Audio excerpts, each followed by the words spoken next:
Ladies and gentlemen, welcome along to Tungsten Tells. We're at Unicorn in Nottingham. I'm happy to say we've been joined by the Limestone Cowboy, Bob Anderson. Bob, thanks for joining us. My pleasure. The age of 7, your first 180. That's early. What happened? It was about 6:30 in the evening, actually. It wasn't too early. Brass darts in those days, Schofields, I think they were called, canes and paper flights. And I was playing in a little competition in my father's workplace, which was Vickers Armstrong's in those days, social club, and someone had dropped out of his little office team, and I was hauled in. And I'd started playing when I was 5, so I was quite experienced by then.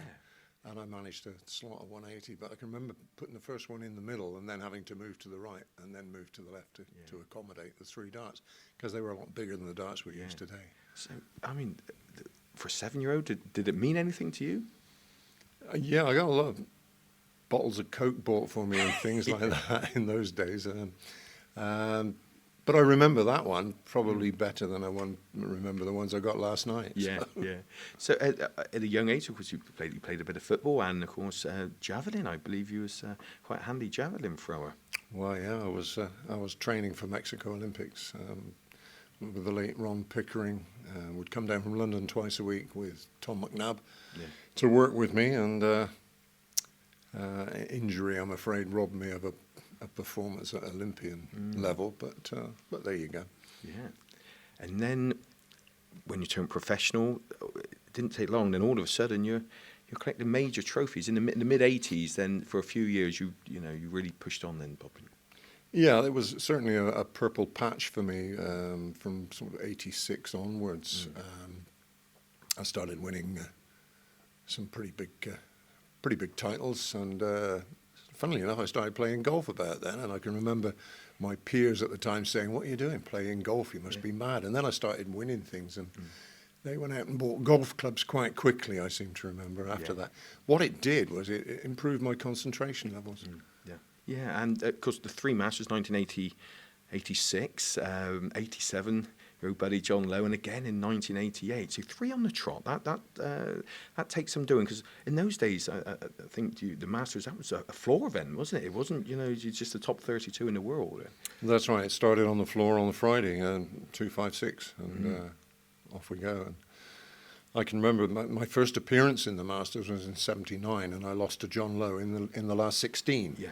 Having gone longer in a tournament than I'd ever done in my life. But I lost, I think it was 2-1 to John. Yeah. And I vowed to take terrible revenge. and you did, because of course it was John in 1988 who you defeated to win your world championship. I think it was Eric beat Jockey, and then John beat Jockey. John then beat Eric. So all of a sudden you're in the final against your old buddy, and you come away 6-4. Yes, it was a big moment for me, obviously, a life-changing moment. Those 2 words on your shoulder mean, well, open all sorts of doors. Yeah. Did you feel you was the best player in the world then?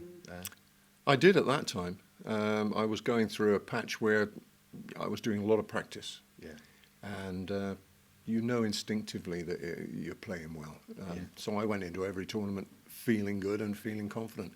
Yeah. And the results bore that out. Yeah, that's it. Because that was heavy times, really, because you had John, you had Eric, and you had Big Cliff, and then Mike Gregory, and players like that. That was some good players there. So to be world champion and world master, I mean, you must have been on fire, really.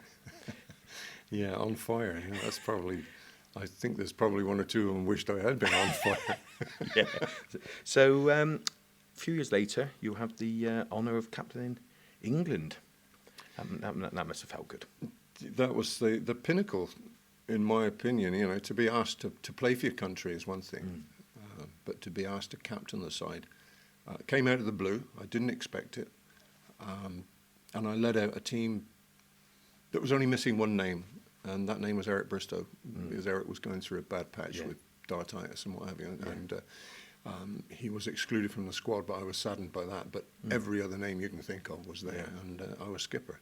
Yeah, I still get a shiver thinking about that. Fantastic. And obviously, since you retired, of course, you're involved in the League of Legends. You won that as well, didn't you? That was on Santa a few years ago. That was a nice experience, getting all the players back together on tour. Yeah, and it was like turning the clock back, believe me. to play against and with Bobby and Eric and John and Cliff and Dave Whitcomb and all the boys and Pete Everson and co. It really was like turning the clock back. And I remember the final. I played Keith Deller, and the first 7 legs I averaged 107. And after the final, Eric came up to me. He said, "Do you realise if you'd have been playing Taylor, you'd only be 6-1 down?" That's nice, isn't it? Nice little touch, makes you feel a bit better. At the start, we mentioned the Limestone Cowboy. Great darts nickname, stage name. How did that come about? Well, it was actually the late Sid Waddell called me Sid, the Limestone Cowboy. I lived on the limestone hills of northern Wiltshire. Loved John Wayne movies and country and western music.